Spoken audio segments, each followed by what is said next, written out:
എവിടെ പോയാലും ഗുണം പിടിക്കാത്തത് എന്തുകൊണ്ടാ? എത്ര വലിയ മിടുക്ക് കാണിച്ചിട്ടും നീ താഴേക്ക് വരുന്നത് എന്തുകൊണ്ടാ? അതിനൊറ്റ പരിഹാരമേ ഉള്ളു മോനെ. നീ വേദനിപ്പിച്ച നിന്റെ പ്രിയപ്പെട്ട ഉമ്മയെടുക്കൽ ചെന്നിട്ട് കാൽക്കൽ വീട്. അള്ളാന്റെ സ്വർഗം നീ പള്ളിയുടെ മിമ്പറിൽ കാണൂല. അള്ളാന്റെ സ്വർഗം പള്ളിയുടെ മെഹ്റാബിനകത്ത് കാണൂല. ഷെൽഫിൽ അടുക്കി വെച്ചിരിക്കുന്ന വിശുദ്ധ ഖുർആനിന്റെ ആയത്തുകളുടെ ഇടയിൽ കാണൂല. നിനക്കല്ല തരുന്ന സ്വർഗം കാണണോ? വീട്ടിൽ ചെന്നിട്ട് ഉമ്മയുടെ കാൽ ചുവട്ടിൽ നീ നോക്കടാ, നിനക്കവിടെ സ്വർഗം കാണാം. എന്റെ പ്രിയപ്പെട്ട സഹോദരങ്ങളെ, ഒരു സ്ഥലത്തും അല്ലാഹു നമ്മളെ പരാജയപ്പെടുത്തില്ല. ഉമ്മയെ സേവിച്ചാൽ, ഉമ്മയോട് സ്നേഹം കാണിച്ചാൽ. ഇന്നത്തെ അവസ്ഥയൊക്കെ നമുക്കറിയുമല്ലോ, കൂടുതൽ വിശദീകരിക്കണ്ടല്ലോ. പ്രിയപ്പെട്ട സഹോദരങ്ങളെ, ഒന്നാമത്തെ കാര്യം. ഇനി രണ്ട്, കാസർഗോഡ്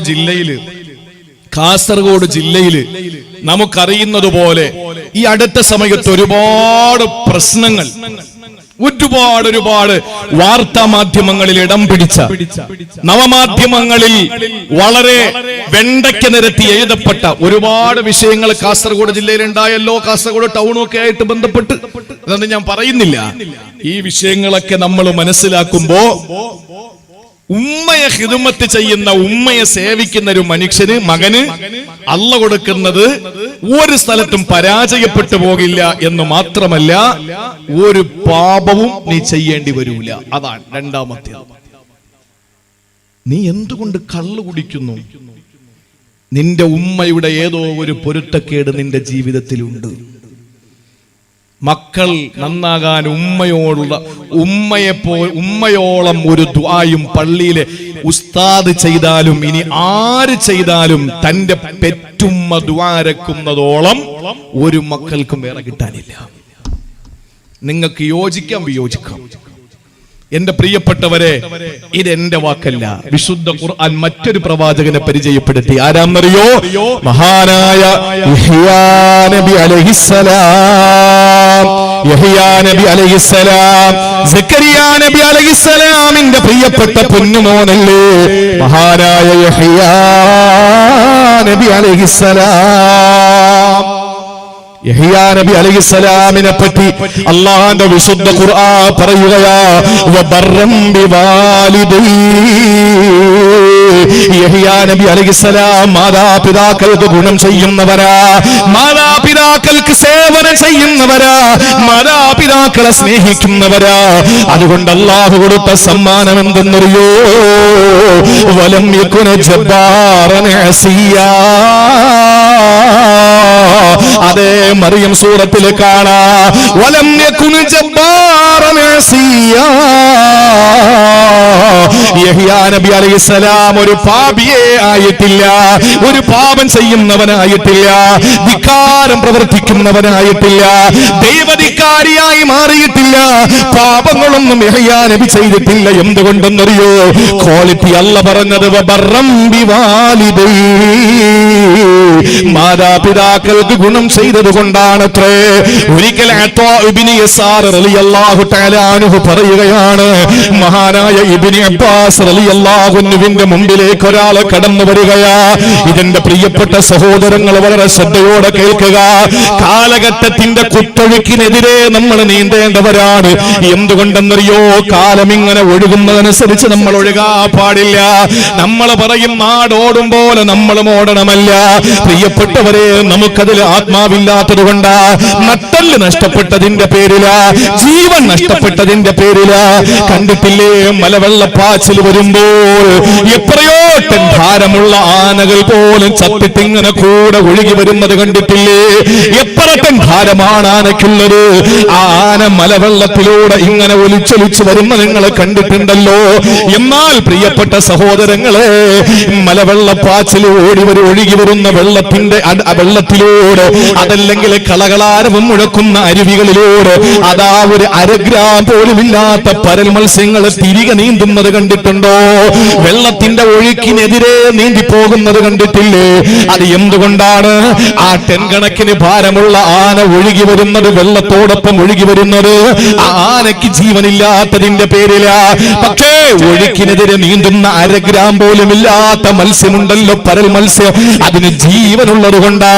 അതുകൊണ്ട് കാലഘട്ടം എങ്ങനെയാണോ പോകുന്നത് അതുപോലെ പോകേണ്ടവനല്ല മുസ്ലിം, അതുപോലെ പോകേണ്ടവനല്ല ഇസ്ലാമിക ചിട്ടയിൽ ജീവിക്കുന്നവന്. പഠിച്ചു വെച്ചോ, ഈ ചരിത്രം നിങ്ങൾ വ്യക്തമായി കേട്ടോ.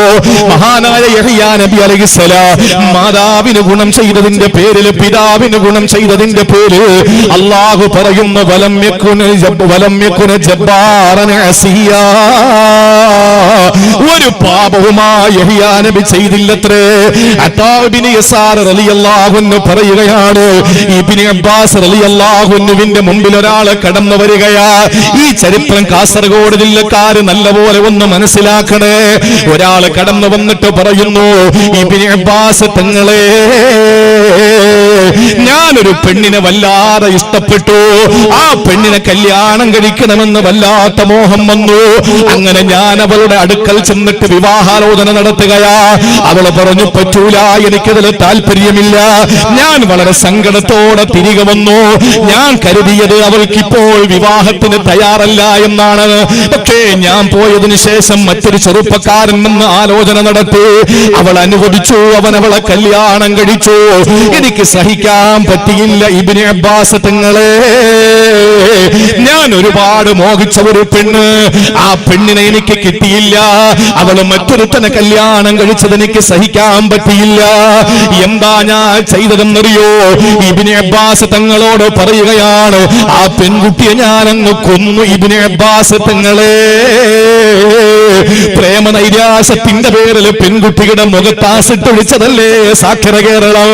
അതുപോലെ തന്നെ എത്രയോ പെൺകുട്ടികളെയാ ക്യാമ്പസിൽ നിന്ന് വിളിച്ചിറക്കിയിട്ട് അവരുടെ അടിവയറിലേക്ക് കത്തികുത്തി കയറ്റിയിട്ട് കൊന്നുകളഞ്ഞത് എന്തിന്റെ പേരിലാണ്? പ്രേമനൈരാശ്യത്തിന്റെ പേരിലാ, പ്രണയാഭ്യർത്ഥന നിരസിച്ചതിന്റെ പേരിലാ.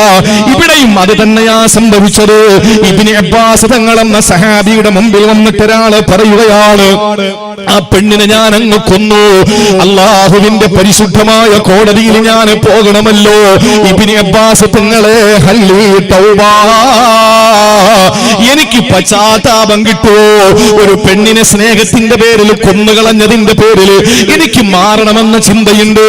എനിക്ക് അള്ളാഹു മാപ്പ് തരുവോ ഇബ്നു അബ്ബാസ് തങ്ങളെ എന്ന് ചോദിച്ചുകൊണ്ടൊരു മനുഷ്യൻ ഇബ്നു അബ്ബാസ് തങ്ങടുക്കൽ വരുന്നത് അപ്പാ ഇബ്നു യസാർ റളിയല്ലാഹു അൻഹു അടുത്ത് നിന്ന് കാണുകയാ. ആ സമയത്ത് ഇബ്നു അബ്ബാസ് തങ്ങൾ ആ ചെറുപ്പക്കാരനോട് ചോദിച്ചതെന്തെന്നറിയോ? ഉമ്മുക ഹയ്യാ, ഓ സഹോദരാ, നിന്റെ ഉമ്മ ജീവിച്ചിരിപ്പുണ്ടോ? നിന്റെ പൊന്നുമ്മ ജീവിച്ചിരിപ്പുണ്ടോ? ആ മനുഷ്യൻ പറഞ്ഞു, ഇല്ല, കതുമാത്തവര് മരിച്ചുപോയി. എന്റെ ഉമ്മ നാളുകളേറെയായി മരിച്ചിട്ട്. ആ സമയത്ത് ഇബ്നു അബ്ബാസ് തങ്ങളെ പറയുകയാണ്, എന്നാൽ ഉമ്മ മരിച്ചുപോയെങ്കിൽ പൊന്നുമോനെ, തുബ് ഇലല്ലാഹ്, അല്ലാഹുവിലേക്ക് കരങ്ങൾ ഉയർത്തി നീ തൗബ ചെയ്യുക, അല്ലാഹുവിലേക്ക് മടങ്ങിയിട്ട് നീ പശ്ചാത്തപിക്കുക. ആ സമയത്ത് ആ മനുഷ്യന് സന്തോഷത്തോടെ ഇറങ്ങി പോവുകയാ. ഇബ്നു യസാർ തങ്ങൾ പറയുകയാണ്, ആ മനുഷ്യൻ പോയതിനു ശേഷം ഞാൻ ഇബ്നു അബ്ബാസ് തങ്ങടുക്കൽ ചെന്നിട്ട് ചോദിച്ചു, എന്താ ആ മനുഷ്യൻ ഒരു കൊലപാതകിയായിട്ട് ആദ്യം നിങ്ങൾ ഉമ്മ ജീവിച്ചിരിപ്പുണ്ടോ എന്ന് ചോദിച്ചതെന്തിനാ? അടിവരയിട്ട് കേൾക്കണേ സഹോദര, ഉമ്മ ജീവിച്ചിരിപ്പുണ്ടോ എന്ന് ചോദിച്ചപ്പോ ഇല്ലെന്ന് പറഞ്ഞപ്പോ നിങ്ങൾ പശ്ചാത്തപിക്കാൻ പറഞ്ഞതെന്തിനാ?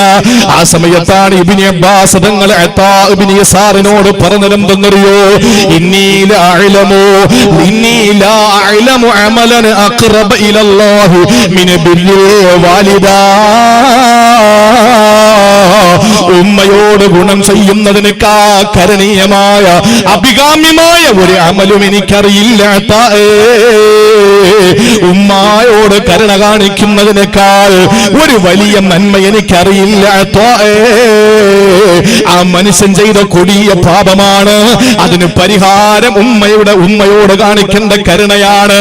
ആ ഉമ്മയുടെ മുമ്പിൽ ചെന്നിട്ട് ആ ഉമ്മയ്ക്ക് വേണ്ടി ഖിദ്മത്ത് ചെയ്യലാണ്.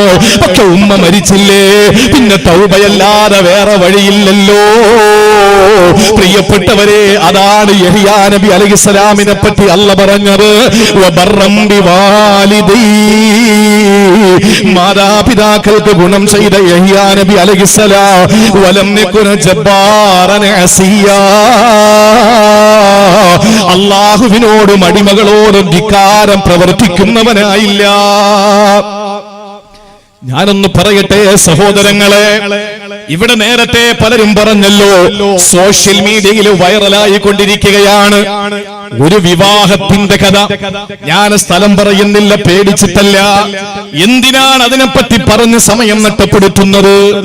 എന്തിനാണ് അതിനെപ്പറ്റി പറഞ്ഞ് നമ്മളെ സമയം വെറുതെ കളയുക? വൈവാഹിക ജീവിതത്തിലേക്ക് കാലെടുത്തു വെക്കുന്ന ചെറുപ്പക്കാര് അവര് കാണിച്ചു കൂട്ടുന്ന മതവിരുദ്ധമായ പ്രവർത്തനങ്ങൾ, ഞാൻ പറയുന്നത് എനിക്കറിയാം. ഈ വിഷയം നാളെ കേരളീയ സമൂഹത്തിന്റെ മുമ്പിൽ ഈ വിഷയം ചർച്ചയാക്കപ്പെടുമ്പോൾ, അല്ലെങ്കിൽ ഈ വിഷയം ഒരു അളവോളം ഇവിടത്തെ പ്രിയപ്പെട്ട സഹോദരങ്ങൾ, ആ സഹോദരന്മാരുടെ ജീവിതത്തിൽ ഒരു മാറ്റമുണ്ടാകുന്നതിന് വേണ്ടി ആ നല്ല നിയത്തോടുകൂടി ഞാൻ പറയുമ്പോൾ, കല്ലെറിയാൻ ആളുകൾ ധാരാളം വരിവരിയായി നിൽക്കുമെന്ന് എനിക്കറിയാം. എനിക്ക് പറയാനുള്ള ഒരു കാര്യം ഞാൻ ചേർത്ത് പറയുകയാണ്. വിവാഹവുമായി ബന്ധപ്പെട്ട് ഒരു പെൺകുട്ടിയെ കൊന്ന വിഷയവുമായി ബന്ധപ്പെട്ട് ഞാൻ പറഞ്ഞപ്പോൾ ഓർത്തുപോയൊരു കാര്യമാണ്. എന്റെ പ്രിയപ്പെട്ട സഹോദരങ്ങളെ, വിവിധ മഹല്ലുകളിലെ ഭാരവാഹികൾ, പ്രസിഡന്റ്, സെക്രട്ടറിമാര് ഈ സദസ്സിൽ ഉണ്ട് എന്ന് എനിക്കറിയാം. ഞാൻ പറയുകയാണ്, നിങ്ങളെ ഏൽപ്പിക്കപ്പെട്ടിട്ടുള്ള ദൗത്യം അള്ളാഹുവിന്റെ പള്ളിയുടെ പരിപാലനമാണ്. അള്ളാഹുവിന്റെ പള്ളിയുടെ മസ്ജിദുകളുടെ പരിപാലനമാണ്. ആ പരിപാലന സമിതികളായി നിങ്ങൾ അള്ളാഹുവിന്റെ പള്ളികൾക്ക് ഇമാറത്തിലായി അതിന് പരിപാലനം നടത്തിക്കൊണ്ടിരിക്കുമ്പോൾ, ഈ നാട്ടിലെ വൈവാഹിക ജീവിതത്തിലേക്ക് കാലെടുത്തു വെക്കുന്ന ദമ്പതിമാരുടെ, പ്രത്യേകിച്ച് നവവരന്മാരുടെ വിവാഹ പേക്കൂത്തുകൾക്കെതിരെ കടിഞ്ഞാണിടാൻ ആദ്യമായി ഈ വിഷയത്തിൽ ഒരു 90% കഴിയുന്നത് മഹല്ല് ഭാരവാഹികൾക്കാണ്. അങ്ങനെ ഒരു കാരണവശാലും ചെയ്യുന്ന കല്യാണങ്ങൾക്ക് കത്തുകൊടുക്കാതിരിക്കുക. ഒരിക്കലും അങ്ങനെ ഒരു കല്യാണം ഞങ്ങൾ നടത്തി തരില്ല എന്ന തീരുമാനം മഹല്ല് കമ്മിറ്റി തീരുമാനമെടുത്ത് അവർ മിനിറ്റ്സിൽ എഴുതി വെക്കണം. പ്രത്യേക ബയലെ തിരുത്തി എഴുതിയിട്ട് അത് ഈ സമുദായത്തിന്റെ ഉന്നമനത്തിന് വേണ്ടിയിട്ട് എഴുതി പിടിപ്പിക്കണം. നിങ്ങൾ ആലോചിച്ചു നോക്കൂ, മഹല്ല് സംവിധാനങ്ങൾക്ക് കഴിയും, 90% കഴിയും. പിന്നെ 10% അതാർക്കെന്ന് ഞാൻ പറഞ്ഞു തരാം. 90% കഴിയുന്നത് അവിടുത്തെ മഹല്ല് ഭാരവാഹികൾക്കാണ്. കണ്ടില്ലേ, വിവാഹത്തിന്റെ പേരിൽ ടിപ്പറിൽ കൊണ്ടുപോവുക, നഴ്സറി സ്കൂളിൽ പോകുന്ന കുട്ടിയുടെ മോഡലിൽ വരിക, എന്നിട്ട് മതത്തിന്റെ പരിവേഷം കെട്ടുക. ഇതാരെ കാണിക്കാനാണ്? ഇതാരോടുള്ള വെല്ലുവിളിയാണ്? ഇതാണോ ഹബീബായി നബി സല്ലല്ലാഹു അലൈഹി വസല്ലം കാണിച്ചു തന്ന വൈവാഹിക ജീവിതത്തിന്റെ സുന്ദരമായ നിമിഷങ്ങളിലാണോ? എന്നിട്ട് പ്രായമുള്ള ഹിജാബും മഫ്തയും ഒക്കെ ധരിച്ച് പർദ്ദയൊക്കെ ഇട്ട ദീനീ ബോധമുള്ള മതബോധം തോന്നിപ്പിക്കുന്ന ഉമ്മമാര് പുതിയ പെണ്ണിനോട് പറയാണ്, നീയും കൂടെ ആടിക്കോടിയെന്ന്, നീയും കൂടെ ചാടിക്കോടിയെന്ന് കാണിച്ചു കൊടുക്കുകയാണ്. പ്രിയപ്പെട്ട ഉമ്മമാര്, വാളുകൾക്ക് കുറവുണ്ടോ? ഒരു ഹൈന്ദവ സഹോദരന്റെ കുറിപ്പ് ഞാൻ വായിച്ചു. മദ്രസ വിദ്യാഭ്യാസമുള്ളത് ഹിന്ദുക്കൾക്കില്ല, അത് മുസ്ലിം സമുദായത്തിനാണ്. മതപ്രസംഗ വേദികളുള്ളത് ക്രൈസ്തവ സമുദായത്തിനോ ഹൈന്ദവ സമുദായത്തിനോ അല്ല, അത് ഇസ്ലാമിന്റെ മക്കൾക്കാണ്. പക്ഷേ വിവാഹത്തിന്റെ ആർഭാടവും ദൂർത്തും, വിവാഹത്തിന്റെ പേരിൽ മനുഷ്യന് പോലും ചെയ്യാൻ കഴിയാത്ത, മനുഷ്യനെ പോലും നാണം കെടുത്തുന്ന പ്രവർത്തനങ്ങൾ ചെയ്യുന്നത് ഹിന്ദുവല്ല, ക്രിസ്ത്യാനിയല്ല, ഈ സമുദായത്തിന്റെ മുസ്ലിമീങ്ങളാണ്, ഈ സമുദായത്തിന്റെ പ്രവർത്തകരാണ്. വളരെ സങ്കടം തോന്നുകയാണ്. ഇതിനെല്ലാം ഏതെങ്കിലും മഹല്ല് ഭാരവാഹികൾ അനുവാദം കൊടുത്തിട്ട്, ചിലര് ചോദിച്ചേക്കാം, ഈ വിവാഹം നടക്കുന്നതിന് മുമ്പ് ഞങ്ങൾ കത്ത് കൊടുക്കുമ്പോ ഞങ്ങൾക്കറിയില്ലല്ലോ എന്ന്.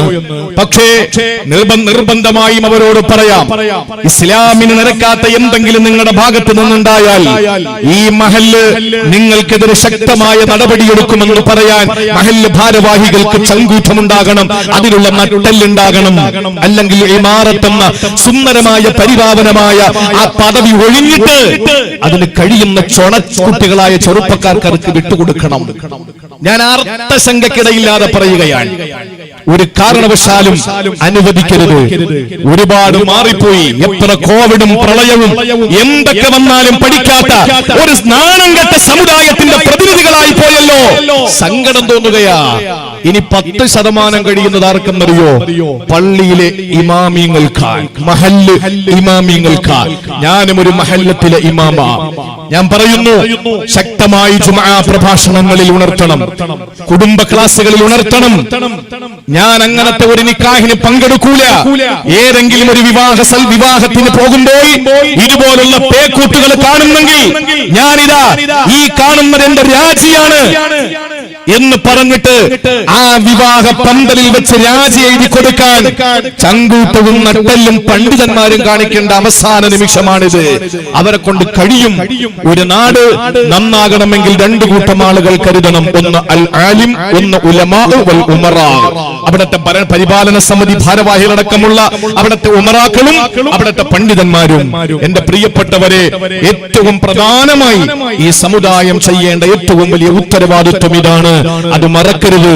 അതിന്റെ പേരിൽ പള്ളിയിലെ ജോലിയിൽ നിന്ന് പിരിച്ചുവിട്ടാൽ വാ കീറിയത് അല്ലാഹു അല്ലേ? അല്ലാഹു നമ്മുടെ കാതും കണ്ണും വായും കീറിയിട്ടുണ്ടെങ്കിൽ അവൻ നമുക്ക് ഭക്ഷണം തരും. ഒരിക്കലും നമ്മൾ ഇതുപോലുള്ള കാര്യങ്ങൾക്ക് കൂട്ടുനിൽക്കാൻ പാടില്ല. ഇസ്ലാമിക വിരുദ്ധ, ശരീഅത്ത് വിരുദ്ധ പ്രവർത്തനങ്ങൾ വിവാഹത്തിന്റെ പേരിൽ നടത്തപ്പെടുന്ന ഏത് വേദിയിലും ഒരു പരിപാലന സമിതിയും ഒരു പള്ളി ഇമാമും ആരും പങ്കാളികളാകരുത്. ആർഭാടമില്ലാത്ത, ഇസ്ലാമിന്റെ തത്വസംഹിതയ്ക്ക് നിരക്കുന്ന, ഇസ്ലാമിന്റെ ചട്ടക്കൂടിന്റെ ഉള്ളിൽ നിൽക്കുന്ന വിവാഹങ്ങൾക്ക് മാത്രമേ പങ്കാളികളാകാൻ പാടുള്ളൂ എന്ന ഒരു ഉറച്ച നിലപാട് മഹല്ല് സംവിധാനങ്ങൾ എടുത്ത് മുന്നോട്ട് വരേണ്ട അനിവാര്യ ഘട്ടമാണ്.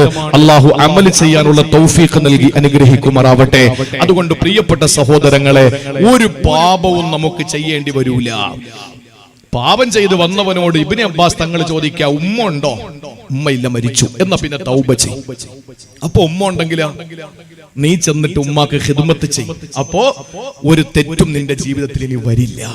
അപ്പൊ ഭൂമിയിൽ അല്ലാഹു ഉമ്മയെ സേവിക്കുന്നതിലൂടെ നമുക്ക് തരുന്ന 2 ഗുണങ്ങൾ എന്താ? ഒന്ന്, സാമ്പത്തികമായി, ശാരീരികമായി, മാനസികമായി ഒരു സ്ഥലത്ത് നമ്മൾ പരാജയപ്പെടൂല. എവിടെയും നമ്മൾ നമ്പർ 1. രണ്ടാമത്തേത്, അള്ളാഹുവിനോടും അവന്റെ അടിമകളോടുമുള്ള എല്ലാ ബാധ്യതകളും പാലിച്ച് തിന്മകൾ ചെയ്യാതെ നമുക്ക് മുന്നേറാൻ കഴിയും. അള്ളാഹു മനസ്സിലാക്കാനുള്ള തൗഫീക്ക് തരട്ടെ. മനസ്സിലാവുന്നുണ്ടല്ലോ വിഷയം? ഇനി നിങ്ങൾ കേട്ടോളി. സംസാരം പഠിപ്പിച്ചതാരാ? ഉമ്മയോട് മോശമായി സംസാരിക്കുന്ന മക്കളല്ലേ ഞാനും നിങ്ങളും. ചില ഘട്ടങ്ങളിലൊക്കെ ഉമ്മ കേട്ടോളീം, നമുക്കാരാ സംസാരം പഠിപ്പിച്ചത്? ആരാ നമുക്കത് കാക്കയാണ്? ഇത് തലയാണ് മോനെ, ഇത് കണ്ണാണ്, ഇത് മൂക്കാണ്, ഇത് വായയാണ്, ഇത് പല്ലാണ്, ഇത് നാവാണ്, ഇത് ചുണ്ടാണ്, ഇത് കൈയാണ്, ഇത് വിരലാണ്, ഇത് നഖമാണ്, ഇത് കാലാണ്, ഇത് വയറാണ് എന്ന് പറഞ്ഞ് ഓരോ അവയവങ്ങളെ പറ്റി പൊന്നുമോളെ പഠിപ്പിച്ചതാരാ? അക്ഷരങ്ങൾ ചേർത്ത് വെച്ച് വായിക്കാൻ പഠിപ്പിച്ചതാരാ? നമ്മുടെ പ്രിയപ്പെട്ട ഉമ്മയല്ലേ?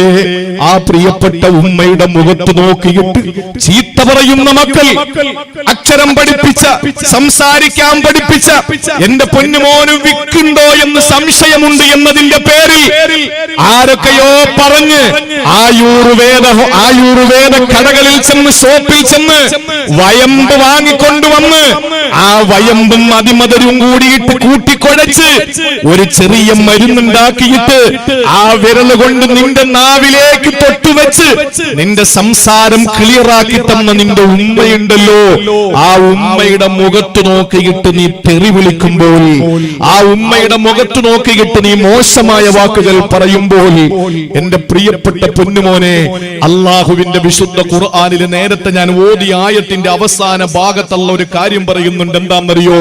വലാ തഖുല്ലഹുമാ ഉഫ്ഫിൻ, വലാ തഖുല്ലഹുമാ ഉഫ്ഫിൻ. നിങ്ങൾ നിങ്ങളുടെ ഉമ്മയോട്, വാപ്പയോട് എന്തു പറയരുത്? ഉഫ്ഫിൻ, ഉഫ്, ഐ മീൻ എന്താ ഉഫിന്റെ അർത്ഥം? മുഫസ്സിരീങ്ങൾ പറയാണ്, ഇതിൻ താഴ്ന്ന ഒരു വാക്ക് ലോകത്ത് അല്ലാഹു സൃഷ്ടിച്ചിട്ടില്ല. ഇതിനേക്കാൾ താഴ്ന്ന ഒരു വാക്ക് അല്ലാഹു സൃഷ്ടിച്ചിട്ടില്ല. ഉമ്മയെ തെറിവിളിക്കരുതെന്നല്ല പറഞ്ഞത്, ഉമ്മയോട് മോശമായി വർത്തമാനം പറയരുത് എന്നല്ല പറഞ്ഞത്. ഉമ്മയോട് വാപ്പയോട് വലാ തഖുൽ ലഹുമാ ഉഫ്ഫിൻ, ഉഫ് എന്ന് പറഞ്ഞാൽ ഛേ എന്ന് പറഞ്ഞാൽ ഛേ എന്ന ഉറക്കെയുള്ള ശബ്ദമല്ല. പിന്നെ ഏത് വാക്കാണ്?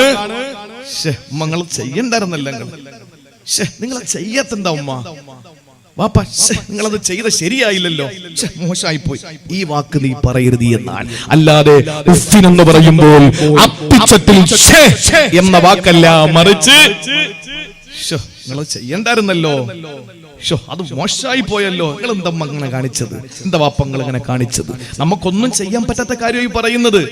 നമ്മളൊക്കെ ദേഷ്യം വരുമ്പോ അമ്മയോട് നിങ്ങൾ എന്താ വേല കാണിച്ചത്, നിങ്ങൾ എന്താ അങ്ങനെ കാണിക്കാൻ പോയത്, അതുകൊണ്ടല്ലേ ഇങ്ങനെ ആയത് എന്നൊക്കെ പറയും.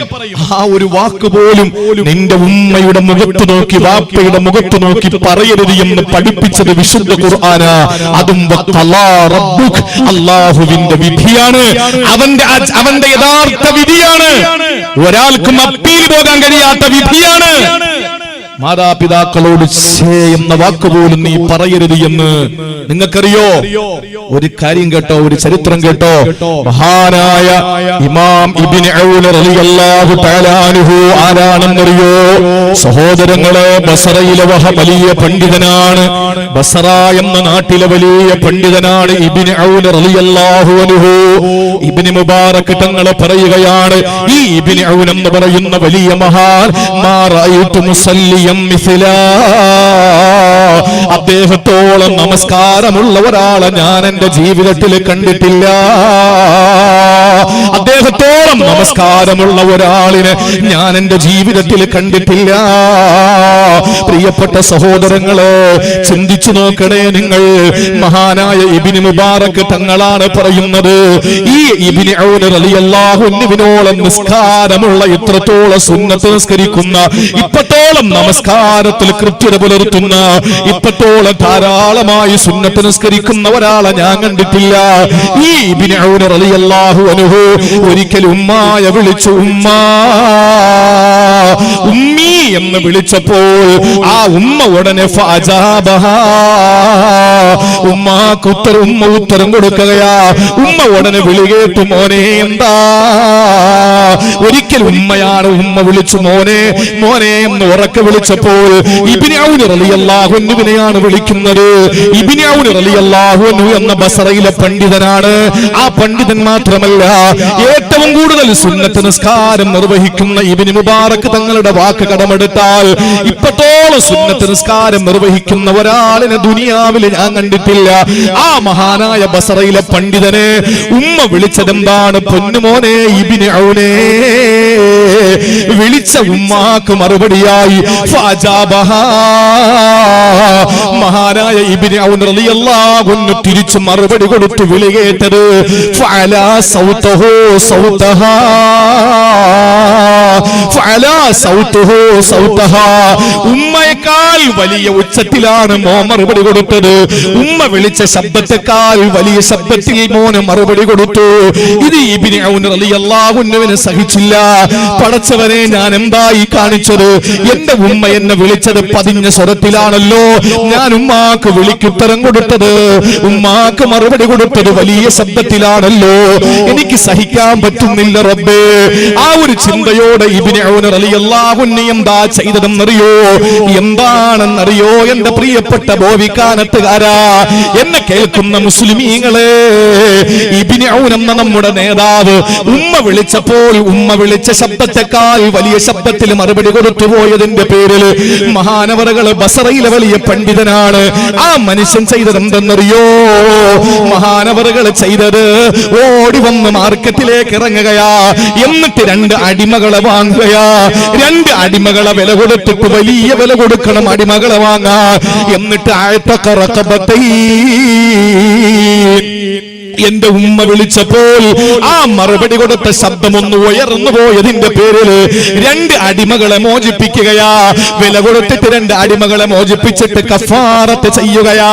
എന്റെ പ്രിയപ്പെട്ട സഹോദരിമാര്, സഹോദരങ്ങള്, വാപ്പയുടെയും ഉമ്മയുടെയും മുഖത്തു നോക്കിയിട്ട് എന്തെല്ലാം പറയാറുണ്ട്. ഒരു ചെറിയ സംഭവം ഞാനൊന്ന് ഉണർത്തട്ടെ പ്രിയപ്പെട്ടവരെ. അവ്വാം ഇബ്നു ഹൗസബ് റളിയല്ലാഹു തആല അൻഹു പറയുകയാണ്, അവ്വാം ഇബ്നു ഹൗസബ് റളിയല്ലാഹു അൻഹു പറയുകയാണ്, ഒരു ദിവസം ഞാനൊരു പള്ളിയുടെ മഖ്ബറയിലൂടെ നടന്നു പോകുമ്പോൾ ഒരു അസർ കഴിഞ്ഞ സമയമാണ്. ഒരു സായാഹ്നത്തിൽ ഞാൻ ഇങ്ങനെ പള്ളിയുടെ മഖ്ബറയുടെ അടുത്തൂടെ നടന്നു പോകുമ്പോൾ ഇതാ ഒരു വലിയ ശബ്ദം കേൾക്കുന്നു. ഇതൊന്നും കെട്ടുകഥകളല്ല, ഇതൊന്നും മായാവി കഥകളല്ല പ്രിയപ്പെട്ടവരെ. ഏതെങ്കിലും സിനിമയുടെ തിരക്കഥകളോ നാടകത്തിന്റെ ഇതിവൃത്തങ്ങളോ സീരിയലിന്റെ ക്ലൈമാക്സുകളോ അല്ല. ഇത് പരിശുദ്ധമായ ഇസ്ലാമിന്റെ ഇന്നലകള് ഈ ലോകത്തിന് സമ്മാനിച്ച ചരിത്രത്തിന്റെ ഏടുകളിൽ കാണാൻ പറ്റുന്ന കാര്യമാ. അവ്വാം ഇബ്നു ഹൗസബ് റളിയല്ലാഹു തആല അൻഹു ഒരു മഖ്ബറയിലൂടെ അസ്ർ നമസ്കാരത്തിന് ശേഷം നടന്നു പോകുമ്പോൾ ഒരു ഖബറിന്റെ അടുത്തൊരു ശബ്ദം കേട്ടു. ആ ശബ്ദം കേട്ട ഖബറിന്റെ ഭാഗത്തേക്ക് നോക്കുമ്പോ സുബ്ഹാനല്ലാഹ്, ആ ഖബർ പിളർന്നിരിക്കുകയാ. ഖബറിനകത്ത് എന്താണെന്നറിയാൻ തലയിട്ടൊന്ന് നോക്കുമ്പോൾ അതിനകത്തൊരു മനുഷ്യനിരിക്കുകയാ. ആ മനുഷ്യന്റെ പ്രത്യേകത എന്തെന്നറിയോ? ജസദുഹു ജസദുൽ ഇൻസാൻ, മനുഷ്യ ശരീരമാണ്. റഅസുഹു റഅസുൽ ഹിമാർ, തല കഴുതയെ പോലെ ഇരിക്കുകയാ. കഴുത തലയുള്ള ഒരു മനുഷ്യന്റെ കോലമാ ഖബറിനകത്ത് കണ്ടു.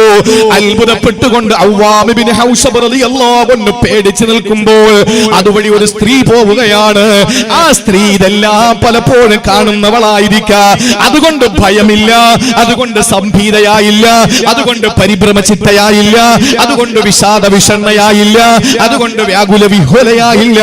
ആ പെങ്ങൾ അവ്വാം ഇബ്നു ഹൗസമിനോട് ചോദിക്കുകയാ, നിങ്ങൾ ഭയന്നു പോയോ? എന്താ സംഭവമെന്ന് നിങ്ങൾക്കറിയോ? ഈ മനുഷ്യനുണ്ടല്ലോ, ഈ മനുഷ്യനൊരു മദ്യപാനിയാണ്. ഈ മനുഷ്യൻ മദ്യപിച്ചുകൊണ്ട് വീട്ടിൽ വന്ന് എന്നും പ്രശ്നമുണ്ടാക്കുന്നവനാ, ഉമ്മയോട് മോശമായി പറയുന്നവനാ. അപ്പോഴൊക്കെ ഉമ്മ അവനെ വിളിച്ചിട്ട് പറയും, പൊന്നുമോനെ നീ മദ്യപിക്കല്ലേടാ, നീ കള്ളു കുടിക്കല്ലേടാ, നീ ഒരിക്കലും ഇങ്ങനെ വൃത്തികേടുകളെ ചെയ്യല്ലേടാ. ഇത് പറയുമ്പോൾ ആ മനുഷ്യൻ ഉമ്മയോട് പറയുന്നൊരു വാക്കുണ്ടായിരുന്നു, ഇന്നമാ തൻഹകീന കമാ യൻഹകുൽ ഹിമാർ. തള്ളേ, കഴുത കിടന്ന് വിളിക്കും പോലെ വിളിക്കല്ല തള്ളേ. ചിലര് പറയുമല്ലോ, പ്രിയപ്പെട്ടവരെ, ഉമ്മ നിങ്ങൾ കഴുത വിളിക്കും പോലെ എന്തിനാ വിളിക്കുന്നത്? നിങ്ങൾ കഴുതയുടെ പോലെ കിടന്ന് കരയുന്നത് എന്തിനാ എന്ന് ഉമ്മയോട് ചോദിച്ച പൊന്നുമോന് ഒരു അസ്ർ നമസ്കാരത്തിന് ശേഷമാണ് മരിക്കുന്നത്. അസ്ർ കഴിഞ്ഞ് മഗ്രിബിനിടയിലാണ് അവൻ മരിക്കുന്നത്. ആ മരിച്ച നാള് മുതൽ ആ പ്രിയപ്പെട്ട ഉമ്മയെ വിളിച്ച കഴുത എന്ന വാക്കുണ്ടല്ലോ, ആ വാക്ക് ഉമ്മാക്ക് ദേഷ്യം വന്നു. ആ വാക്ക് ഉമ്മാടെ മനസ്സ് വേദനിച്ചു. ഈ മനുഷ്യൻ അസ്ർ കഴിഞ്ഞിട്ടാണ് മരിക്കുന്നത്. അന്ന് മുതൽ എല്ലാ അസ്ർ നിസ്കാരം കഴിയുമ്പോൾ ആ ഖബറിങ്ങനെ പിളരാറുണ്ട്.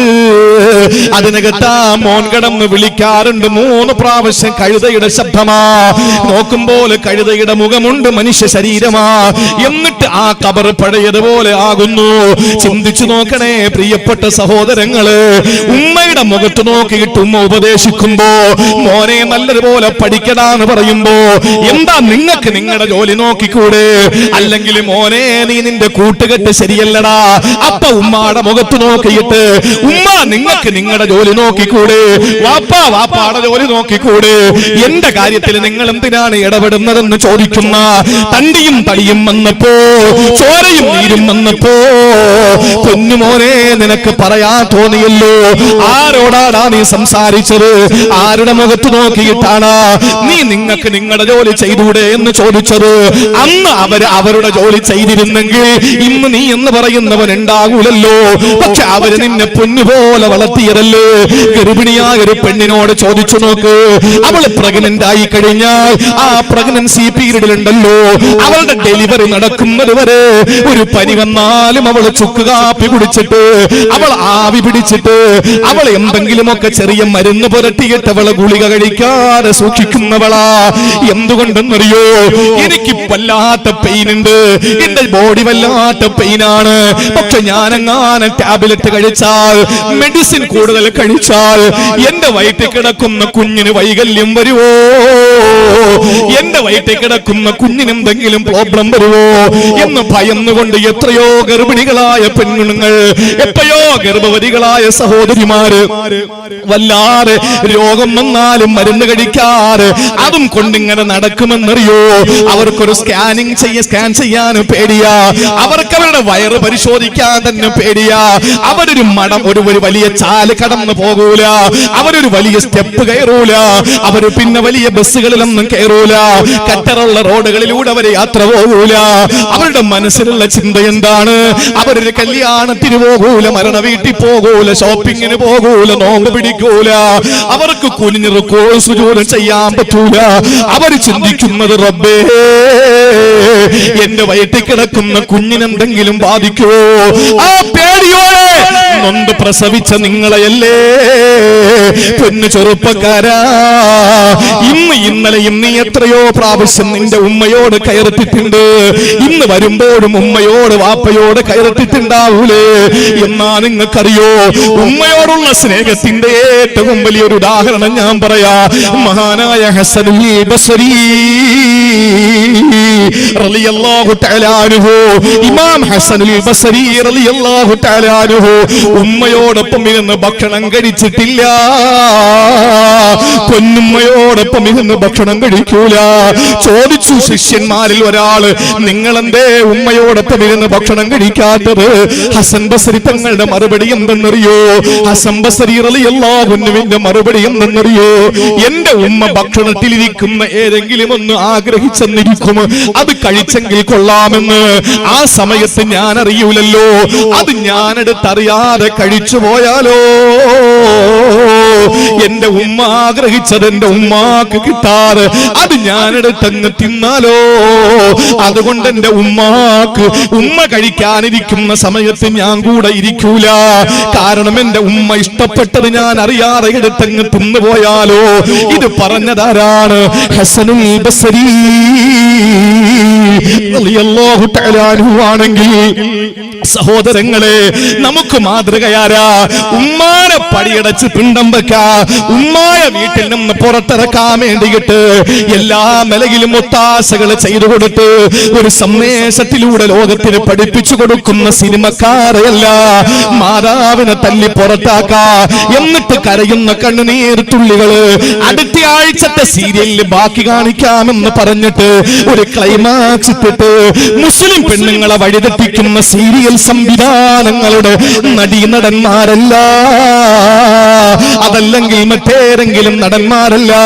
ഇന്നും നമ്മൾ കൊണ്ടാടി ആഘോഷിച്ചല്ലോ അർജന്റീനയിലെയും അതുപോലെ തന്നെ പല രാജ്യങ്ങളുടെയും കളിക്കാര്, ഫുട്ബോളിന്റെ കളിക്കാര്, അവരുമ്മയെ കെട്ടിപ്പിടിച്ചത് നമ്മൾ വികാരത്തോടെ കണ്ടല്ലോ. അവർക്ക് കാമുകന്മാരായിരുന്നില്ല, അവർക്ക് ഇഷ്ടപ്പെട്ടത് കാമുകിമാരായിരുന്നില്ല. കാമുകിമാരെ കെട്ടിപ്പിടിച്ചിട്ട് ചുംബനം കൊടുത്തുകൊണ്ടായിരുന്നില്ല കളിക്കളത്തിൽ അവരുടെ വികാരം പ്രകടമാക്കിയത്. ജന്മം നൽകിയ ഉമ്മ ഓടി വരുന്നു, ആ ഉമ്മയെ കെട്ടിപ്പിടിച്ചിട്ട് സ്നേഹം പകുത്തുവെക്കുന്ന പൊന്നുമക്കളെ നമ്മൾ കണ്ടല്ലോ. നമുക്ക് മാതൃക അവരാകാ ചില കാര്യങ്ങളിൽ, പക്ഷേ എന്നാ നമുക്ക് മാതൃക മറ്റുള്ളവരാ, നമ്മുടെ സലഫ് സാലിഹീങ്ങളാ. അറിയുമോ മഹാനായ അബൂ ഹുറൈറ റളിയല്ലാഹു തആല അൻഹുവിനെ മാറ്റി വെച്ചുകൊണ്ട് എന്ത് ഇസ്ലാമാ? അബൂ ഹുറൈറ റളിയല്ലാഹു തആല അൻഹു വീട്ടിലേക്ക് വരുമ്പോൾ കൂടെ ഒരു സഹാബി കൂടെ വരാറുണ്ടായിരുന്നു. അബൂ ഹുറൈറ റളിയല്ലാഹു തആല അൻഹു വീട്ടിലേക്ക് കയറുമ്പോൾ ഉമ്മയോട് സലാം പറഞ്ഞിട്ട് പറയുമായിരുന്നു, റഹിമകില്ലാ കമാ റബ്ബൈതനീ സഗീറാ. പൊന്നുമ്മച്ചിയേ, എന്റെ ഉമ്മ, നിങ്ങൾ എന്നെ ചെറിയ പ്രായത്തിൽ വളർത്തിയതുപോലെ അല്ല നിങ്ങളോട് കരുണ കാണിക്കട്ടെ. ഉമ്മ അകത്ത് നിന്ന് സലാം അടക്കിയിട്ട് പറയുന്നത്, അന്ത റഹിമകല്ലാ കമാ ബർറത്നീ കബീറാ. പൊന്നുമോനെ നിനക്കുമല്ല റഹ്മത്ത് ചൊരിയട്ടടാ. വലുതായപ്പോൾ എന്നെ എനിക്ക് നീ ഗുണം ചെയ്തതുപോലെ അല്ല നിനക്കും റഹ്മത്ത് ചൊരിയട്ടെ. നോക്കണേ, ഒരു ഉമ്മയും മകനും തമ്മിലുള്ള സ്നേഹമതാ നമുക്ക് മാതൃക അവരാ.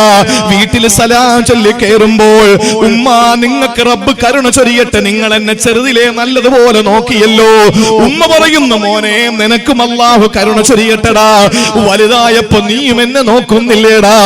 എത്ര നല്ല കുടുംബമാണ്, എത്ര നല്ല സ്നേഹമാണ്. ഇനി മറ്റൊരു സഹാബി ഞാൻ പറഞ്ഞു തരാ. അബ്ദുല്ലാഹി ഇബ്നു മസ്ഊദ് റളിയല്ലാഹു അൻഹുമയാ. ഇബ്നു മസ്ഊദ് റളിയല്ലാഹു തആല അൻഹു ഉമ്മാക്ക് കുറച്ച് വെള്ളം കൊണ്ടുവന്നു. വെള്ളം കുടിക്കാൻ ഉമ്മാക്ക് എടുത്തുകൊണ്ട് അടുക്കളയിൽ നിന്ന് വന്നപ്പോ സുബ്ഹാനല്ലാഹ് ആ പ്രിയപ്പെട്ട ഉമ്മ അങ്ങ് ഉറങ്ങിപ്പോയി. ഉമ്മ ഉറങ്ങിപ്പോയി. എന്റെ ഉമ്മ ദാഹിച്ചാലോ, ഉറക്കത്തിൽ നിന്ന് എഴുന്നേറ്റ് എന്റെ ഉമ്മ വെള്ളം അന്വേഷിച്ചാലോ ഇബ്നു മസ്ഊദ് റളിയല്ലാഹു അൻഹു ഒന്ന് ഇരിക്കുക പോലും ചെയ്തില്ല. ഉമ്മാടെ അടുത്ത് തന്നെ വെള്ളപാത്രവുമായിട്ട് നിൽക്കുകയാ. ഉമ്മ എപ്പോഴാണോ ഉണരുന്നത് ആ സമയത്ത് ഉമ്മാക്ക് കുടിക്കാൻ വെള്ളം കൊടുക്കാൻ വേണ്ടി വെള്ളപാത്രവും പാനപാത്രവും പിടിച്ചുകൊണ്ട് ഇബ്നു മസ്ഊദ് റളിയല്ലാഹു തആല ഉമ്മാന്റെ അടുത്ത് നിന്നല്ലേ ചരിത്രമുള്ളത്. അതുകൊണ്ട് പ്രിയപ്പെട്ടവരെ, കടമകളും കടപ്പാടും നമ്മൾ മറക്കാൻ പാടില്ല. ഉമ്മയെ പൊന്നു പോലെ നോക്കുന്ന മക്കളാക്കി അല്ലാഹു നമ്മളെ മാറ്റി അനുഗ്രഹിക്കട്ടെ. ഇനി അരമണിക്കൂറിന്റെ ഉള്ളിൽ എല്ലാം തീരും. അതിനു മുമ്പ് ഇൻഷാ അല്ലാഹ് തീർന്നിട്ടില്ല. ഒരാളും പോകരുത്. നമ്മുടെ കടപ്പാടിന്റെ ഏറ്റവും വലിയൊരു പാരമ്യത. നമ്മൾ ചിലരൊക്കെ പറയുമല്ലോ, ഞാൻ അത് ചെയ്തു കൊടുത്തില്ലേ ഉസ്താദ്, ഞാൻ എന്താ ചെയ്യേണ്ടത്? ഉമ്മാക്കൊരു വീട് വെച്ചു കൊടുത്തു. കേട്ടോ, ഉമ്മാക്കൊരു വീട് വെച്ചു കൊടുത്തു, ഒരു സെർവന്റിനെ വെച്ചു കൊടുത്തു, ഇഷ്ടം പോലെ ഭക്ഷണം കൊണ്ട് കൊടുക്കുന്നു, ഉമ്മാക്ക് തുണി ഇഷ്ടം പോലെ കൊടുക്കുന്നു, പർദ ഇതെല്ലാം കൊടുക്കുന്നു. പോരെ? മതിയോ? കേട്ടോ, ഒരു ചെറിയ സംഭവം ഞാൻ പറഞ്ഞു തരാം. ഉമ്മാക്ക് അത് ചെയ്ത് എടോ, ഉമ്മാക്ക് വിമാനം വാങ്ങിക്കൊടുത്താൽ നിന്റെ കടപ്പാട് തീരുവോ? ഉമ്മാക്ക് നീ പേഴ്സണലായിട്ട് യാത്ര ചെയ്യാൻ ഒരു ഫ്ലൈറ്റ് നീ വാങ്ങിക്കൊടുത്തു, നിന്റെ ഉമ്മാടുള്ള കടപ്പാട് നിനക്ക് തീരുവോ? ആലോചിച്ച് നോക്കിയാൽ മതി. വീട്ടിൽ ചെന്ന് കിടന്നിട്ട് ആലോചിക്ക്. എന്നിട്ട് നേരം വിളിക്കുമ്പോൾ വണ്ടി എടുക്കണം, പോകണം. ഉമ്മ എവിടാ ഉള്ളത് അവിടെ നിന്ന് പോയി വിളിച്ചുകൊണ്ട് വരണം. അല്ലാഹു തൗഫീഖ് തരട്ടെ. അല്ലാഹു തൗഫീഖ് തരട്ടെ. സമദാനി സാഹിബിന്റെ പ്രസംഗം, ഉമ്മയെ പറ്റിയിട്ടുള്ള പ്രസംഗം എല്ലാവരും കേട്ടതാ. മോഹൻലാൽ പോലും ഇരുന്ന് വിങ്ങി പൊട്ടിപ്പോയ പ്രസംഗമാണ്.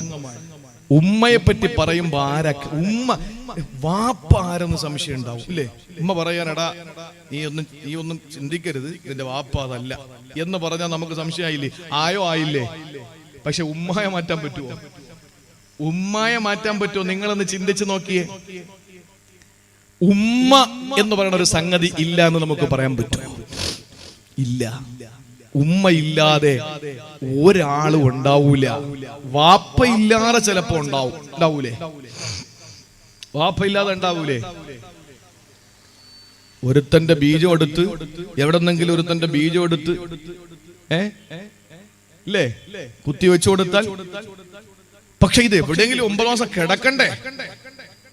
ഏവന്റെയോ ബീജോ ആവട്ടെ, ആ കിടക്കുന്ന സ്ഥലത്തിന്റെ പേരാണ് ഉമ്മ.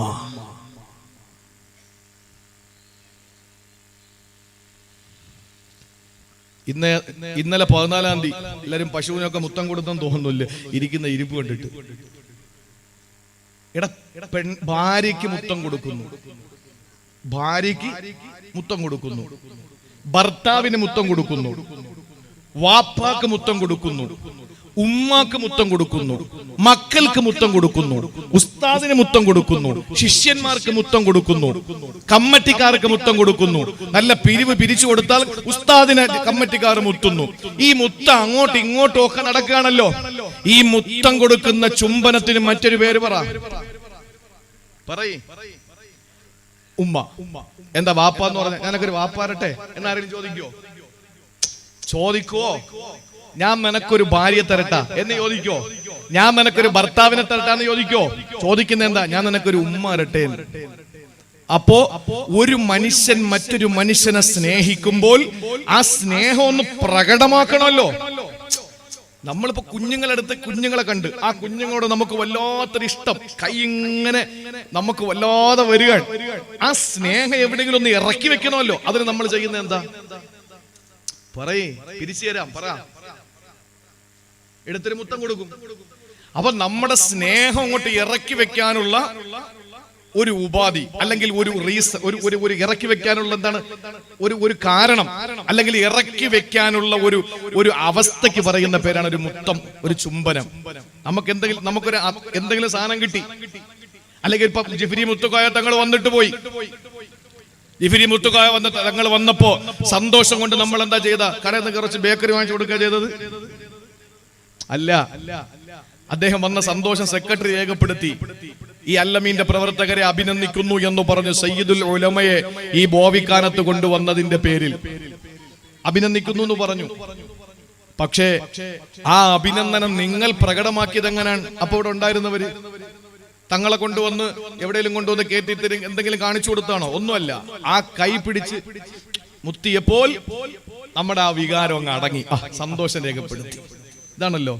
അപ്പൊ പകർന്നു കൊടുക്കുന്ന ഒരു വികാരത്തിന് പേര് അള്ളാഹു ലോകത്ത് ഏറ്റവും വലിയ പ്രേമഭാജനത്തിന്റെ പേര് കൊടുത്തു. അതാണ് ഉമ്മ. ഉമ്മ തരട്ടെ എന്ന് ചോദിക്കുന്നത് അത്രയും കടപ്പാട് ഉമ്മയോടുള്ളതിന്റെ പേരിലാണ്. ഇൻഷാ അല്ലാഹ് എന്ത് ചെയ്താൽ നമുക്ക് നമ്മുടെ കടപ്പാട് തീരും അത് ഞാൻ പറയാം. അതിനു മുമ്പ് അല്ലമീൻ ചാരിറ്റബിൾ ഫണ്ടിലേക്ക് സംഭാവന നൽകാൻ കവർ എല്ലാവർക്കും വിതരണം ചെയ്തിരുന്നു. നല്ല സംഭാവനകൾ നിക്ഷേപിച്ച അല്ലമീന്റെ പ്രവർത്തകർ കൊണ്ടുവരുന്ന ബക്കറ്റിൽ തിരിച്ച് നിക്ഷേപിക്കണം. ഇന്നലെ കവർ കിട്ടാത്തവരുണ്ടെങ്കിൽ ഇൻഷാ അല്ലാഹ് എല്ലാവരും പോക്കറ്റ് ഇതാ ഒരൊറ്റ നിയത്ത് വെച്ചോളി, വേറെ ഒന്നും വേണ്ട. എല്ലാവരും ഒരു 500ന്റെ നോട്ടെടുത്തേ. എല്ലാവരും ഇന്നൊരു ദിവസം കൂടെ വയലുള്ളൂ അല്ലേ? നാളെ ആര് ജീവിച്ചിരിക്കും അറിയില്ല. രാത്രി 12 മണിക്ക് നോട്ട് പിൻവലിക്കും, അതും നമുക്കറിയില്ല. പിന്നെ ഇരിക്കുന്നതൊക്കെ പേപ്പറാ, ടിഷ്യൂ പേപ്പറായിട്ട് പോലും ഉപയോഗിക്കാൻ പറ്റൂല. അങ്ങനെ പറഞ്ഞ രാജ്യദ്രോഹമായി പോകും. ചെയ്യുന്നതൊരു കുഴപ്പമുള്ളതല്ല. അപ്പൊ അതുകൊണ്ട് ഈ പോക്കറ്റിൽ നിന്ന് 500 രൂപ എല്ലാവരും ഒടുക്കി. 2000 എടുക്കാൻ ഉദ്ദേശിച്ചവർ അൽഹംദുലില്ലാ 4-1 അങ്ങനെ ചിന്തിക്കേണ്ട, അത് 2000 തന്നെ എടുത്തോളി. എന്നിട്ട് ഇൻഷാ അല്ലാഹ് കൊണ്ടുവരുന്ന ബക്കറ്റിൽ ഇടാൻ വേണ്ടി നിയ്യത്താക്കണം. റബ്ബേ, മരിക്കുന്നത് വരെ ഉമ്മയെ സ്നേഹിക്കാനുള്ള തൗഫീഖ് താ അല്ലാഹ്. എന്റെ ഉമ്മയിലൂടെ എനിക്ക് സ്വർഗം താ തമ്പുരാനെ. ആ ഒരു നിയ്യത്താക്കിയിട്ട് എല്ലാവരും ആ ബക്കറ്റ് കൊണ്ടുവരുമ്പോ ഇൻഷാ അല്ലാഹ് കൊണ്ടുവന്ന കവറിനകത്ത് ചെറിയ സംഭാവനയാണെങ്കിൽ അതെ അപ്പോ ചെറിയ സംഭാവനയാണെങ്കിൽ അത് പതുക്കെ തിരിച്ചെടുത്തിട്ട് വലുത് വെക്കുക. എന്നിട്ട് ഉമ്മ മരിച്ചവരുണ്ടല്ലോ, അള്ളാഹുവേ എനിക്ക് സ്നേഹിക്കാൻ പറ്റിയില്ല, നാളെ സ്വർഗത്തില് ഉമ്മ വേറൊരു സ്ഥലത്തും ഞാൻ വേറൊരു ഭാഗത്തും ആയി പോകാതെ ജന്നാത്തു അദ്നിൻ യദ്ഖുലൂനഹാ വമൻ സലഹ മിൻ ആബാഇഹിം വഅസ്വാജിഹിം വദുരിയാതിഹിം എന്ന് പറയുന്ന സകുടുംബ സമേതം സ്വർഗത്തിൽ എന്നുള്ള ആ ഒരു അവസ്ഥ എനിക്ക് തരണേന്ന് നിയ്യത്താക്കിയിട്ട് ആഗ്രഹമുള്ള ഒരു 500 രൂപ വെച്ചിട്ടോളൂ ഇൻഷാ അല്ലാഹ്. എന്തായാലും 100-ൽ കുറയരുത്. അള്ളാഹു ബറക്കത്ത് ചെയ്യട്ടെ. അള്ളാഹു അനുഗ്രഹിക്കട്ടെ. പടച്ചതമ്പുരാൻ സ്വീകരിക്കും. ഒരാൾ വന്നാൽ മതി, എല്ലാവരും കൂടെ വന്നാൽ ഇടാനുള്ള പൈസ ഇല്ല. അള്ളാഹു ബറക്കത്ത് ചെയ്യട്ടെ. ബിസ്മില്ലാഹിർ റഹ്മാനിർ റഹീം. എല്ലായിടത്തും പറയണം ഉമ്മാക്ക് വേണ്ടി ഇടാൻ കേട്ടാ. ഇൻഷാ അല്ലാഹ് അള്ളാഹു സ്വീകരിക്കട്ടെ. ഒരാളും അതിൽ കുറയ്ക്കരുത് ഇൻഷാ അല്ലാഹ്. ഒരാളും കുറയ്ക്കരുത് ഇൻഷാ അല്ലാഹ്. 1 ലക്ഷം രൂപ മതി ഇന്നത്തെ ബക്കറ്റ്. പോരെ? എത്ര പോരെ? മതിയാ? 1 ലക്ഷം രൂപ ആയിട്ട് ഇൻഷാ അല്ലാഹ്. ബാലനടുക്കം അൻസാറുൽ ഇസ്ലാം യുവജന സംഘം പള്ളി നിർമ്മാണത്തിന് വേണ്ടി 10,200 രൂപ സംഭാവന ചെയ്യുന്നു. സംഘടനയുടെയും നാട്ടിലെയും വിദേശത്തെയും പ്രവർത്തകർക്ക് വേണ്ടി ദ്വാരക്കണം ഇൻഷാ അല്ലാഹ്. ആ ബക്കറ്റിൽ ഇടുമ്പോഴും നിങ്ങൾ ഇങ്ങോട്ട് കേട്ടോളണം. എന്റെ വിഷയം 15 മിനിറ്റ് കൂടെ, ഞാൻ കൂടുതൽ നീട്ടൂല, 15 മിനിറ്റ് കൂടെ മാത്രം ഞാൻ പറയും. പിന്നീട് ദുആ ചെയ്ത് ഇൻഷാ അല്ലാഹ് നമുക്ക് പിരിയാം. കറക്റ്റ് 2 മണിക്കൂറാവും. എന്ത് കടപ്പാടാ നമ്മൾ എന്ത് ചെയ്തു കൊടുത്താൽ എന്താ നമ്മുടെ ഉമ്മക്ക്, നമ്മുടെ വാപ്പാക്ക്. ഉമ്മ തന്നെ നമുക്ക് വരട്ടെ. ആ ഉമ്മയ്ക്ക് നമ്മൾ എന്ത് ചെയ്താൽ മതിയാകും ഒന്ന് ചിന്തിച്ചു നോക്ക്. മഹാനായ അബൂ ബർദ റളിയല്ലാഹു തആല അൻഹു പറയുകയാണ്, ഒരിക്കൽ ഞാൻ ഇബ്നു ഉമർ റളിയല്ലാഹു അൻഹുവിനോടൊപ്പം പരിശുദ്ധമായ മക്കയിൽ പോവുകയാ. ആ മക്കയിലും മത്താഫിലേക്ക് ഞാൻ ഇറങ്ങുമ്പോൾ ഇബ്നു ഉമർ റളിയല്ലാഹു തആല അൻഹു, ഉമർ തങ്ങളുടെ പൊന്നുമോനാണ്. ആ ഇബ്നു ഉമർ റളിയല്ലാഹു അൻഹുവിനോടൊപ്പം അബൂ ബർദ എന്ന സഹാബിയും കൂടി, അബൂ ബർദ എന്ന പ്രിയപ്പെട്ട സഹാബി കൂടി ഇറങ്ങുകയാണ്. ആ സമയത്ത് ഇബ്നു ഉമർ റളിയല്ലാഹു തആല അൻഹു ഇരാ മത്താഫിലൂടെ നടന്നു പോകുമ്പോൾ ചുട്ടുപൊള്ളുന്ന മത്താഫ് ഉണ്ടല്ലോ. ഇന്നാണ് സൗദി ഗവൺമെന്റ് ഖാദിമുൽ ഹറമൈനി ശരീഫൈനി എന്ന് പറഞ്ഞുകൊണ്ട് ഇവിടത്തെ ഹാജിമാർക്ക് ഉംറ ചെയ്യാൻ പോകുന്ന എല്ലാവർക്കും എല്ലാ സൗകര്യങ്ങളും ചെയ്തിരുന്ന സൗദി ഗവൺമെന്റ് ഉണ്ടല്ലോ. സഹോദരങ്ങളെ, ലോകത്തെ ഏറ്റവും നല്ല ലോകോത്തര ടൈല് കൊണ്ടുവന്നാണ് മത്താഫിലിട്ടിരിക്കുന്നത്. ഉച്ചയ്ക്ക് നിങ്ങൾ ഇറങ്ങിയിട്ടില്ലേ? ആ നട്ടുച്ച നേരത്ത് സൂര്യന്റെ ചൂടേറ്റുകൊണ്ട് നമ്മുടെ ശരീരം വിയർത്തൊലിക്കുമ്പോൾ ആ ടൈലില് കാല് വെച്ചാൽ കാല് പൊള്ളുന്നില്ല. ലോകോത്തര ടൈലാണ്, ഏറ്റവും നല്ല ടൈലാണ്, കൂടിയ ടൈലാണ്. ആ ടൈലിന്റെ പ്രത്യേകത എന്തെന്നറിയോ? രാത്രി അതിന്റെ ബാഷ്പം ഇങ്ങനെ പിടിച്ചിട്ട് പകല് നേരങ്ങളിൽ അതിങ്ങനെ പുറത്തേക്ക് തള്ളുകയാ. കാല് ചൂടാകുന്നില്ല. അന്ന് ആ ഒരു സംവിധാനമില്ലല്ലോ. പാറയാണ്, പാറയാണ്, മണൽ തരികളാണ്. ആ മത്താഫിലൂടെ ഇബ്നു ഉമർ തങ്ങളെ നോക്കുമ്പോൾ അബൂ ബുർദ തങ്ങൾ പറയുകയാ, ഒരു മനുഷ്യനാ മനുഷ്യൻ തന്റെ പ്രിയപ്പെട്ട ഉമ്മായ തോളത്തിരുത്തിയിരിക്കുകയാ. ഉമ്മായ തോളത്ത് വെച്ചിട്ട് ഇങ്ങനെ തവാഫ് ചെയ്യുകയാ. തവാഫ് ചെയ്ത മനുഷ്യനെ പറയുന്നത് എന്തെന്നറിയോ? ഇന്നീ ബഈറുഹൽ മുദല്ലലൂ, ഇന്നീ ബഈറുഹൽ മുദല്ലലൂ. ഞാൻ എന്റെ ഉമ്മയുടെ അനുസരണയുള്ള വാഹനമാ, ഞാൻ എന്റെ ഉമ്മാന്റെ വാഹനമാ. എന്റെ ഉമ്മ പറയുന്നിടത്തേ ഞാൻ നിൽക്കൂ. എന്റെ ഉമ്മ പറയും പോലെ ഞാൻ പോകും. എന്റെ ഉമ്മ പറയുന്നിടത്തൊക്കെ ഞാൻ കേറൂ. ഞാൻ മുദല്ലലായ അനുസരണയുള്ള മൃഗമാണ്, എന്റെ ഉമ്മയുടെ വാഹനമാണ്. ഇത് പറഞ്ഞുകൊണ്ടാ ഉമ്മയെ തോളത്ത് വെച്ചാ പ്രിയപ്പെട്ട മകൻ നടക്കുന്നത്. ചിന്തിച്ചു നോക്കി, ഇവിടുന്ന് ഉമ്മയെ ഉംറയ്ക്ക് കൊണ്ടുപോയി, അല്ലെങ്കിൽ വാപ്പയെ ഉംറയ്ക്ക് കൊണ്ടുപോയിട്ട് ഒന്ന് വീൽ ചെയർ ഉരുട്ടാൻ പറഞ്ഞാ നമുക്ക് കഴിയോ? നമ്മൾ പറയും നിങ്ങൾ റൂമിൽ തന്നെ ഇരുന്നോ, ഞങ്ങൾ പോയി ദ്വാരന്നോളാ. ഉമ്മാനെ തോളത്ത് വെച്ചിട്ട് നട്ടുച്ച നേരത്ത് അരുണന്റെ കിരണമേറ്റുകൊണ്ട് അരുണന്റെ കിരണമേറ്റുകൊണ്ട് മണൽത്തരികളും പാറകളും ചൂടുപിടിച്ചു കിടക്കുമ്പോൾ അതിലൂടെ നടന്ന് ഉമ്മാനെ തോളത്ത് വെച്ച് ചുമക്കുന്ന മകൻ പറയുന്നത്, ഇന്നീ ബഈറുഹൽ മുദല്ലലൂ, ഉമ്മാടെ അനുസരണയുള്ള വാഹനമാണ് ഞാൻ. ഇത് കഴിഞ്ഞിട്ട് 7 തവാഫ് പൂർത്തിയാക്കിയിട്ട് ഇബ്നു ഉമർ റളിയല്ലാഹു അൻഹുവിന്റെ മുന്നിലേക്ക് ആ മകൻ വന്നിട്ട് ചോദിക്കുകയാണ്, അതറാനി ജസൈതുഹാ. ഇബ്നു ഉമർ തങ്ങളെ, എന്റെ ഉമ്മയോടുള്ള കടമ തീർന്നോ? എന്റെ ഉമ്മയോടുള്ള കടപ്പാട് ഞാൻ നിർവഹിച്ചവനാണോ? അബൂ ബർദ റളിയല്ലാഹു അൻഹു പറയുകയാണ്, ആ മനുഷ്യനെ വിളിച്ചിട്ട് ഇബ്നു ഉമർ തങ്ങൾ പറയുകയാണ്, എടോ ഇല്ല ഇല്ല, വലാ ബിസഫറത്തിൻ വാഹിദ. നിന്റെ ഉമ്മ നിന്നെ ചുമന്നുകൊണ്ട് നടന്നപ്പോൾ അവര് വിട്ട ഒരു നെടുവീർപ്പുണ്ടല്ലോ, അവര് നെടുവീർപ്പിട്ട ഒരു നിമിഷമുണ്ടല്ലോ, അവരും നിന്നെയും ചുമന്ന് നടന്നപ്പോൾ ഒരു ആശ്വാസത്തിന് വേണ്ടിയിട്ട് അവര് ഒരു ഞരക്കമുണ്ടാക്കിയല്ലോ, ഒരു ശ്വാസോച്ഛ്വാസമുണ്ടല്ലോ, അതിനോളം പോലും ആയിട്ടില്ല, അതിനോളം പോലും നിന്റെ കടമയായിട്ടില്ല. ഇത് പറഞ്ഞുകൊണ്ടാ പ്രിയപ്പെട്ട മനുഷ്യനെ പൊന്നുമോനെ തിരുത്തി കൊടുക്കുകയാ. ചിന്തിക്കണേ ബോധിക്കാനത്തുകാരാ, ഉമ്മയോട് പിണങ്ങി നടക്കുന്ന എത്രയോ മക്കളുണ്ടെന്നറിയോ? ആ മക്കൾ കേൾക്കാ, എന്റെ പ്രിയപ്പെട്ടവരെ, ആ മക്കളോട് നമുക്ക് പറയാനുള്ളത് ഒന്ന് മാത്രമാണ്, പ്രിയപ്പെട്ട ഉമ്മയെ സ്നേഹിക്കാൻ നിനക്ക് യാതൊരു ഗുണങ്ങളും കിട്ടൂല. മഹാനായ നബി മുഹമ്മദ് മുസ്തഫ സല്ലല്ലാഹു അലൈഹി വസല്ലമ തങ്ങൾ ആയിഷ ബീവി പറയുകയാണ്, ഒരു ദിവസം ആയിഷ റളിയല്ലാഹു അൻഹയോട് പറയുകയാണ്, ഞാൻ ഉറങ്ങി ആയിഷ, ഞാൻ ഉറങ്ങുമ്പോൾ ഞാൻ സ്വർഗത്തിലായി കണ്ടു, സ്വർഗത്തിലാണ് ഞാൻ നിൽക്കുന്നത്. സ്വർഗത്തിലൂടെ ഞാൻ ഇങ്ങനെ നടന്നു പോകുമ്പോൾ അവിടെ നിന്ന് ആരോ ഓതുകയാണ്, സമിഅ്തു സൗത ഖാരിഇ യഖറഉ, ഖുർആൻ ഓതുന്ന ഒരു ശബ്ദം ഞാൻ സ്വർഗത്തിൽ വെച്ച് കേട്ടു ആയിഷ. ആരാണെന്ന് ഞാൻ ചോദിച്ചപ്പോൾ, സഹാബ ചോദിച്ചപ്പോൾ മലായിക്കത്തുകൾ എന്നോട് പറഞ്ഞത് അത് ഹാരിസത്ത് ബിൻ നുഅ്മാൻ എന്ന സഹാബിയ. ഹാരിസത്ത് ബിൻ നുഅ്മാൻ എന്ന സഹാബിയുടെ ഖുർആൻ പാരായണമാണെന്നാണ് എന്നോട് മലായിക്കത്തുകൾ പറഞ്ഞത്. ഞാൻ അവിടെ നിന്ന് പറഞ്ഞു, കദാകൽ ബിർറു, കദാകൽ ബിർറു, അതാണ് ഉമ്മക്ക് ഗുണം ചെയ്യുന്നതിന്റെ കൂലി, അതാണ് ഉമ്മക്ക് ഗുണം ചെയ്യുന്നതിന്റെ കൂലി. റസൂല്. എന്തുകൊണ്ടെന്നറിയോ? വകാന അബറന്നാസി ബി ഉമ്മിഹി, അദ്ദേഹം തന്റെ ഉമ്മയോട് സ്നേഹമുള്ളവരായിരുന്നു, ഉമ്മക്ക് സേവനം ചെയ്യുന്ന പൊന്നുമോനായിരുന്നു. ഈ മഹാനായ ഹാരിസത്ത് ബിൻ നുഅ്മാൻ ബദരിയാണ്, മറക്കല്ലേ. ബദർ യുദ്ധത്തിൽ പങ്കാളിയായ പ്രിയപ്പെട്ട സഹാബിയ. അദ്ദേഹം ഉമ്മയോട് കാണിച്ച സ്നേഹത്തിന് പകരം അള്ളാഹു കൊടുത്ത കൂലി എന്താണ്?